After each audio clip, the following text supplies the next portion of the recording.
What if you could buy real estate without banks, without begging for money, and without perfect credit? What if the seller of the property became the bank?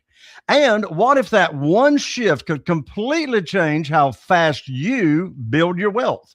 Well, today's guest didn't just figure that out. She's built an entire multi-million-dollar portfolio around it in just 5 years.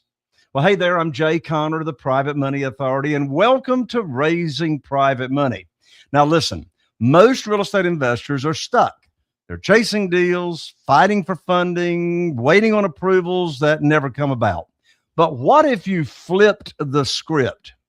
Now, today I'm interviewing my good friend, fellow mastermind member, Mel Dorman.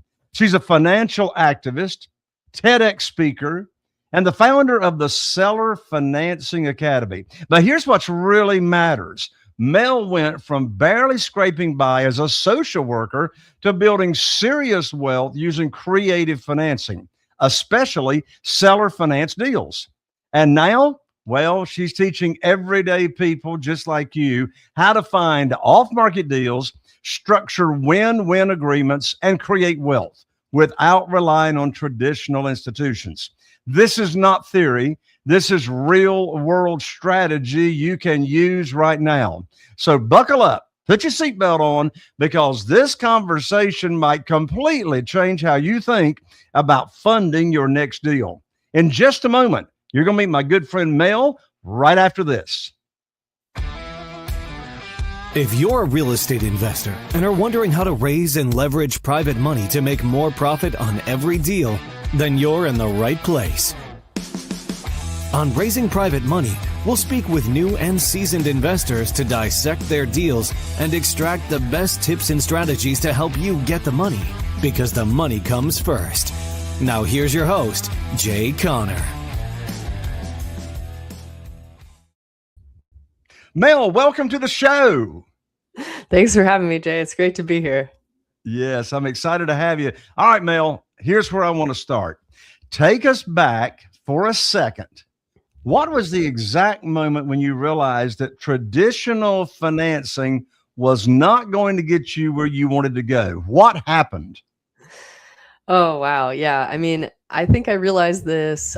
My first property was an FHA duplex, right? Like I got in for 3.5% down. It was really awesome, but that was pretty much all my savings on that first one. And then I started networking with other investors in the area in Portland, and I started stumbling into this idea of seller financing. And it was like, the more I heard about it, the more this myth became something that was real. And I started hearing stories of people putting nothing down or $1,000 down on a $900,000 property or getting paid to buy something. And that just rocked my world so much that after I bought my duplex, my dad passed away, and I quit my job. I was all in on seller financing because I was just so inspired by it. Wow, powerful. So you hit that wall, you used up all your savings for that first, duplex, the FHA deal. But instead of stopping, you found another way. So tell me this. You went by from scraping by as a social worker to building this multi-million-dollar portfolio in just 5 years. What did that very first seller finance deal actually look like? Oh yeah. Okay. So I learned about seller financing, and every day I literally just quit my social work job. My dad passed away. I was like, if he clocked in his whole life with nothing to show for it, I'm not clocking anymore. I'm done with this recipe that we were handed and called adulting. It's not. Like, we got to figure out a different way here. So I quit my job at $16,000 in my checking account, and that's all I had to work with. And so I was every day, looking for off-market properties, cold calling, door knocking, sending out mail. And about 6 months into it, I stumbled into a conversation with a bankruptcy attorney. I was cold calling and I was looking for his client. Well, turns out his client was dead. And so it was a little awkward for me. But we hit it off. He was a bankruptcy attorney. I was a former social worker. I was looking for pre-foreclosure properties at the time. And so a few months into the friendship, he actually invited me over to a triplex he owned and said he wanted to sell it. And when I looked up the property, I saw he had owned it for 15, 20 years. And I thought, okay, this is the property I've been waiting for. This is the relationship I've been looking for. And I kid you not, for 6 months, I was saying affirmations. I'm going to buy an off-market property, seller financed. And I showed up to that property, and the first thing he said to me as we were doing the walkthrough is, I want to seller finance this to somebody. And I just knew it was this like kismet moment, like this is going to be my first one. And so it was pretty special. So on that first seller finance deal, you didn't even have to bring up this idea of seller financing to the seller, because the seller is wanting to seller finance it to you. So take us to a subsequent deal, seller finance. You're talking to the seller. How do you even bring up that concept in conversation with a potential seller? Yeah. So, I like to talk about it like dating, right? Like you wouldn't show up to the first date and start talking about your wedding and planning your wedding. It would be very off-putting and scary for the other person. And so usually when I'm showing up and having these conversations with seller, I'm really just, I'm focused on their needs and their wants. And I'm asking them, do they have the ingredients to make them a good seller finance candidate? So I'm listening for the green flags, the red flags. Green flags being, do they have a lot of equity? Have they owned it for a long time? Would there be a big tax burden if they sold it? Are they tired landlords? Or they are not interested in doing a 1031 exchange? They just want to get out of the property. They like the passive income, but they don't want to be responsible anymore. All of those are green flags that this is a person who might be interested in seller financing. And so usually the way that I broach that topic is I'm just listening. I'm building a relationship, and you'd be surprised, if it's the right fit, and you pitch that. Often it's rather than saying, do you want to do seller financing? I just sort of repeat back what they've said to me. Like, hey, it sounds like, you want to be able to travel. You don't want to have the responsibility of being a landlord anymore. You don't really need a bunch of money at closing. You're more concerned about the tax burden. And I sort of reflect back what they've said and almost frame it as like their idea, right? Like you've told me all these things, and this just makes the most sense. What do you think about getting this much down, and then each month I'll just make you this much in an installment payment? Would that feel good to you? And so I that's how I usually broach it, is first by listening and then connecting the dots.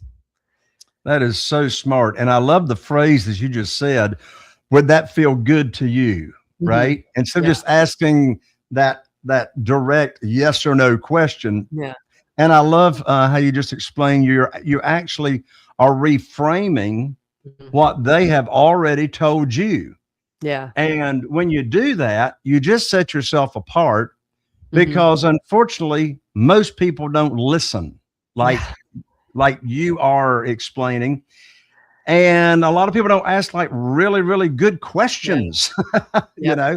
Would you say that's part of your formula, is asking really, really good curiosity evoked questions? Yeah, what I tell my coaching students is, we're looking for questions of proposition. We're looking for questions that unlock the imagination. You're asking it in such a way, like I said, would it feel comfortable to get $1,000 a month or $2,000 a month for the next 5 years? Does that sound appealing to you? Versus using words more that are like jargon to me, right? Would you want to seller finance that to me? That's my world. That's not their world necessarily, right? And so the other thing that I really like to do too is I like to stack agreements. Right? You start with a small agreement. Like, it sounds like you're tired and you want to move on from this property. Does that sound right? It sounds like you're really concerned about the tax bill. Does that sound right? If I'm hearing you correctly, you don't necessarily need a bunch of money for that new RV. You need about $10,000 down. Does that sound right? And you're just like stacking agreements so that when you get to the final one, which is, would this make sense for you if we structured it this way? Based off of what you told me, I had this idea that I think might work for you. It'll save you a bunch in taxes. It's going to help you get that RV you want. It's going to help you travel and become the grandparent you've always wanted to be. So really it's just about gathering agreements, and that requires listening. I love that. And so you're actually connecting with them on a very emotional level, such as you're wanting to do the traveling. You're wanting what you just said. I love, you want to be able to become the grandparent that you really want to be and become. And that's such at an emotional level. I mean, when it comes to selling a house, they're not wanting to sell a house. They really want something else. And it's the selling of the property that allows them to get that something else. Would you agree? Absolutely. Yeah. You're really walking into it asking yourself one question, which is, what is the problem that I can solve for this other person? And I've noticed if I come with that energy of service, if I'm trying to problem solve and think through their needs, their wants first, that often that intention comes through, right? They feel that energy of me wanting to help them. And then on the backside, I'm over here also making sure the deal works for me, right? It has to cash flow day one. There has to be some expandability. There has to be some way that I can create appreciation and force it, right? Like there's elements that need to be there for me too, but I'm focused on their problem and solving their problem first and foremost. I say to my coaching students as well all the time, as long as you're focusing on the other person and looking how you can serve them and leading with a servant's heart, don't worry about being rejected. How in the world can somebody reject that? Yeah, exactly. Exactly.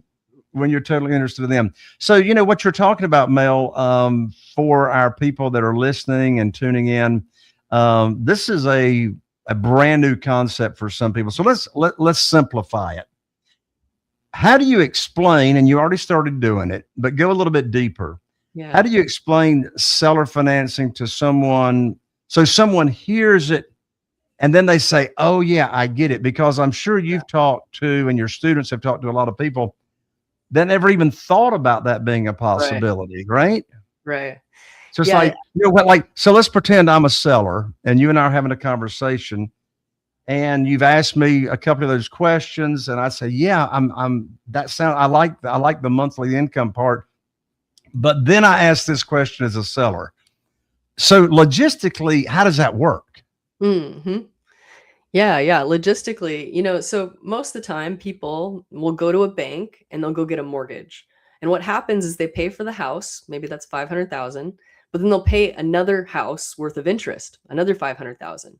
And what happens is all that money goes to the bank versus the seller, right? And so in this situation, instead of me writing my check to Wells Fargo, I'd rather write my check to you directly, seller, and then you get to make those hundreds of thousands of dollars that would ordinarily went to a bank. And you're going to be secure, just like a mortgage would. It's going to be above board. It's going to have the same paperwork, basically. And a real estate attorney is going to draft that all up. You're going to be protected. And if I ever stopped paying you, you get the property back. So you're secured. This is a secure investment. And the best part is you don't have to pay a ton of capital gains tax because you probably owned this for 10, 20, 30 years, if we're having this conversation. And so I'm going to save you, tens, maybe hundreds of thousands of dollars in taxes by spreading out that gain over time. So there's a lot of advantages for the seller to do this. It's not charity at all. It's really just a strategic move on their part. And so what it comes down to is actually being a win-win scenario for both the seller and for you as well. So you just named a couple of the benefits. List as many benefits as you can that when you're having a conversation with a seller and doing seller financing, those different benefits. One you just said was, spreading those taxes, over time.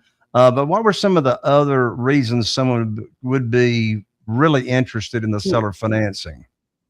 Yeah. When you run the numbers, a lot of times folks who have owned for 10, 20, 30 years, they sell a property maybe for 700,000. They're going to be left with about 540 after Uncle Sam is paid. And so in order to reinvest that smaller amount, they're going to have to get a much higher return than what I could pay them. So in other words, I'll use the example of my first triplex I bought for $500 out of pocket. The seller made a lot of money because they were earning interest on $700,000 worth of interest or principal, versus if they sold it the normal way, they'd have 540. They have to reinvest that, not at 5.5%, but at 7.3% to beat what I was paying them at 5.5%. And so a lot of people don't do that mental math of like, what is it really costing you to sell? Because you're going to have less to work with. So that's a big part of it. It's also that they're lending on something they already trust and know. They've owned this property a long time. They know the ins and outs of it. They're not putting their money in the stock market and hoping and wishing and praying that it's going to go well, because a lot of older folks, they don't have time for the market to recover. They need something that's safe and steady. And so a rental property they already know is a safe asset, because if the buyer ever defaults, they'll get the property back. And so it's a much safer asset than the ups and downs of the stock market. And I think the other thing is often, they're able to charge 6, 7%, 8% for their loans, because they're doing what's an interest only loan versus an amortized loan, which is what the bank gives us. And so in doing that, they can get a lot more interest than they would ever get if they stuck it in a savings account or a CD or a bond or the other things that older folks often rely on for stability. This is a much more stable investment with a much higher return. Do you more often than not pay interest only payments and not principal? I personally do. Yeah. As an investor, it usually cuts the payment down by a third. So my cash flow goes up day one. The seller's not having to pay capital gains tax. So they're really happy. They're waiting, they're delaying the capital gains tax. So that's a great win for them too. They're earning interest on pre-tax dollars, which is great. And yeah, it allows me to take better care of the tenants, right? Because I'm cash flowing. So if something comes up, even on my first deal, I only spent $500 out of pocket. That deal cash flowed right away. It was a 5.5% interest only loan, and it cash flowed. And I was able to raise private money on that for $10,000 because I had plenty of cash flow to raise money against. So it's really beneficial for the seller and the buyer if the property cash flows, because it's the seller's asset too. They don't want you to default. They don't want to have to go through a foreclosure. So doing an interest only loan really helps both of you to make sure that the property is cash flowing and it's a stable investment. Yeah. Well, that's a commonality between seller financing and the world of private money that I'm in so much. And that is typically we're paying interest only or accruing interest only with our private lenders. Mm-hmm. Are there a certain type is there a certain common thread or type of sellers that are more open to seller financing, say, than other types of sellers? Yeah, absolutely. A lot of times I get this question of like, well, but who owns their property free and clear? Like nobody, like that's sort of this misconception, this myth. But truthfully, 4 out of 10 homeowners own their property free and clear. And if those folks are 65 and older, which is the perfect demographic for seller financing, folks who are ready to retire, 2 out of 3. So 60, 64, 65% of those folks own their property free and clear. There's something like $17 trillion. Boomers own $17 trillion in real estate equity. So you have this whole demographic, this whole generation that has a ton of equity. And then you have young people like me that are really struggling to get into housing. And so it's finding somebody who's a tired landlord. That's a really good person to look for. Somebody who's looking to downsize and retire. Maybe they are empty nesters. They have a big house and they don't need it anymore. Maybe they're in an expensive city and they're trying to move to somewhere that's cheaper in their retirement. That's a really good candidate. And somebody who's trying to really maximize their nest egg, who may be struggling to keep up with the insurance that keeps going up or the property taxes or those sorts of things. Those folks are ready and they're primed to take advantage of seller financing. And so you want to find those folks and help them. Well, you just set me up for the big question. And the big question is how do you find those people? Like ordinarily, they're not going to be in the multiple listing service labeled seller financing available. Yeah, definitely not. Definitely not. Yeah. So we really use, we have a software that we use for our students called Dealmaker's Desk. And basically that pulls information from county records. It pulls information from consumer data, and it really looks at who in your area owns free and clear. And you'd be surprised. There's a lot of people, in every city, about 40% of people own free and clear. Some places are 50 or even 60% in some states. They just have a higher demographic of free and clear properties. But basically, we target the folks that are free and clear or close to it. And we also look for other, signs of distress. Like maybe they don't have it occupied. Maybe it's an empty, vacant house for a long time, and they're maybe tired of the taxes and insurance, right? Or maybe they don't want a landlord. They don't want to deal with that. And so that's somebody who's going to be a better candidate because they're just losing money and they're more primed for it. Maybe you're looking for somebody who has a lien on the property, maybe a construction lien or a tax lien or something like that, that might motivate them to talk with you even more. So there's things that can sort of motivate the conversation. But generally, unlike most real estate, we're not hunting for the person who's in distress. We're actually not looking for that person. We're looking for the person who's been super responsible, paid off their property. They're concerned about the tax bill. That's who you're looking for. So when you're doing seller financing and you are running the numbers as to what you could actually offer for a property, then that's going to be very different than paying all cash, say with private money or whatever. So to keep it as simple as you can in the short amount of time that we do. This is not your 90-day coaching program. But so how would you summarize, how do you run the numbers on a seller finance deal to make it work for you as the buyer anyway? Yeah. So, most investors, they're starting with the price, right? They're picking a price, the seller tells them the price, and they're spending all their time just beating down the price. They have one lever of negotiation. That's what most investors have. But when you do seller financing, it opens up 4 levers. So you have interest rate, you have down payment, you have the length of the term of the loan, and price. So you have these 4 things that you can sort of move and manipulate up and down. And I like to think about the first thing that we negotiate is the monthly payment, because I could care less about the price as long as it cash flows day one, and as long as I have lots of time for appreciation to happen before I owe that payment. And so I'm happy to overpay. I'm happy to overpay a seller if the terms are good. If I get good terms, a good interest rate, it cash flows, all that stuff. So I really think about it in those terms of those 4 levers, and I'm designing it around what the seller values most. So if they really value price, we're working on a low down payment, a long term, and a low interest rate. So it's going to cash flow and it's going to gain lots of appreciation before I owe that final payment. And that's really the unlock there. If you can find a seller who wants a high price and they're okay with the terms being flexible. So, Mel, are you saying you can actually pay full retail if the terms work and are attractive enough, right? Yes, absolutely. Yeah, I'm happy to pay retail. I don't actually need to beat the seller up, because you probably know this better than most, but there's the time value of money, right? Like I might write that this is worth $700,000 in today's dollars, but by the time I owe it in 10 or 15 years, that 700,000 is like today's 300,000. So I have no problem writing 310 or 350, right? That doesn't matter today because I don't owe it for 5, 10, 15 years. And so the note, I like money's not real, right? Like it's just when you owe it that it's going to become real. So I have no issue overpaying, especially if it means that I get the terms that I need. Right. Mel, you identified some of the categories of people that would be interested in seller financing. What are your favorite ways to reach out to them, to market to them? And of course, there's all kinds of ways. There's outbound calling. You mentioned that when we started out. There's direct mail. There's outbound texting. There's all kinds of methods. What in today's market, because it changes over time. I've been a real estate investor since 2003, and I assure you what I do today to begin a conversation with a potential seller is not at all related to what I did in 2003. What are your favorite marketing methods today to reach out to these people once you identify them and their properties?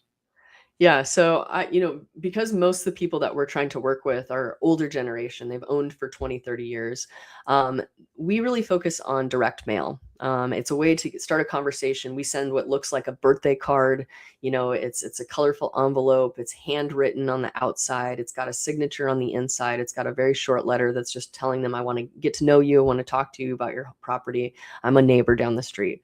And so really starting the conversation off in a very relational way has been the most powerful way to start the conversation. But then following up too with a cold call, right? Hey, did you get my letter? I've been trying to get a hold of you.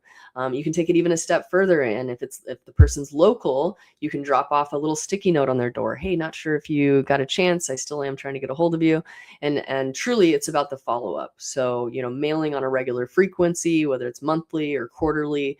But what wasn't important to somebody in March might be really important to them in June. And so you want to be there when opportunity strikes, when somebody's decided they want to move forward and sell. So just the consistency is really important. But I would say direct mail, cold calling, and then beyond that, I've had students have a lot of success too on like Facebook Marketplace, looking for tired landlords and pitching them seller financing.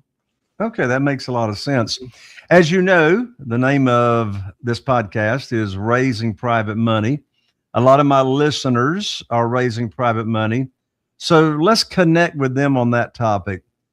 Yeah. From your own experience, how does private money and seller financing actually could work together on the same deal? In other words, how could combining these two strategies of private money and seller financing, get more deals for you? Yeah. Yeah. I think, I'll reference my first deal as a good case study. But when I met with that first seller for seller financing, he wanted $75,000 down, which is roughly 10%. Bank would ask for 20 or 25. So he was very reasonable. But I simply just asked him, what would it cost for you to foreclose on me? And he said $15,000. He was an attorney. He knew that. We're in Oregon. That's what it costs. And so I said, well, why don't we make that the down payment? Right? $15,000. And he agreed, which was awesome. Except for, again, I was a social worker. I just quit my job at $16,000 in my checking account. So I didn't actually have $15,000 for this property, but that didn't stop me because once you understand how to raise private money and how to structure a deal so it truly cash flows day one, you don't need money because you're creating money. You're creating a cash flow, right? And so you can raise money against cash flow. So what I did is I just picked up the phone. I knew that I'd built a deal that was going to cash flow roughly $1,100 a month. Picked up the phone. I called about 5 or 6 people, and it took no time at all to find a friend who would lend me $10,000 of that $15,000 in a second position loan at 4.5%. So about $850 a month was going towards that, and I had them paid off in a year. And then I had a property that was cash flowing $1,100 a month. So that is a good example of how you can take a seller finance deal, structure it so it cash flows day one, interest only payments, really good rate and all that stuff, and then take that cash flow and go raise private money for the down payment. And the seller was totally okay with it. The people that were lending the money, they were excited. They were getting my cash flow for the first year. And that's, a lot of folks that I know, that's all they do is they don't really ever use their own money. They just structure the deal and place the money. And there you go. Another example of a win-win-win scenario. The private lender won, the seller won with seller financing. You won with the property cash flowing. Yeah. Win-win-win all around. Mel, this has been incredible. How can people learn how to learn more from you? Yeah, great way is check out our website, Seller Finance Academy. We also have a webinar that we do every week where we teach you how to find these sellers, what to say to them, how to structure a win-win deal. We go deeper into those topics, and that's a really great way to get to know our community and what we teach. And of course, I have a book called Bank on Your Neighbor. So if you want to, it's free. You can download it on any major podcast. But if you really want to get to know what we do as a community, you can start there too. I love it. So I want to give out, of course, all this will be in the show notes, but I want to give out that URL website one more time, www.seller, S-E-L-L-E-R, sellerfinanceacademy.com, sellerfinanceacademy.com. And when they get to that website, Mel, what should they do? Yeah, so you can either book a call with our team to learn more, or you can check out our webinar. You can sign up there. And that's just a way to really start to deep dive into these topics, learn how to structure it, and see if the Academy is a good place to get the support you need to implement these things. That's awesome. Mel, thank you so much for very, very valuable insights. You are an expert on seller financing for sure. You have built quite the portfolio. Thank you for sharing your expertise today here on Raising Private Money.